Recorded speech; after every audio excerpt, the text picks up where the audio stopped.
Outro dia eu vi um rapaz falando que pistache é a mesma coisa que semente de abóbora e que ele colocava a semente de abóbora no sorvete dele de pistache, ficava igual. Então eu comprei semente de abóbora e falei, vamos ver se vai ficar igual. Já no cheiro não tem nada a ver, mas eu falei, vai que se eu fizer um brigadeiro fica igual. Então eu peguei e coloquei pra teste, né? Coloquei aqui meia latinha pra não desperdiçar muito, se ficasse horrível e tenebroso. E aí eu coloquei creme de leite também, que é geralmente como a gente faz. Não coloquei nenhum saborizante, porque ele falou que não precisava.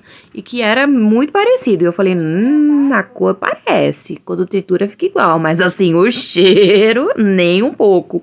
Ficou bem bonito. Se eu falasse pra alguém que era pistache, a pessoa poderia até acreditar. Ela só não poderia cheirar e nem provar.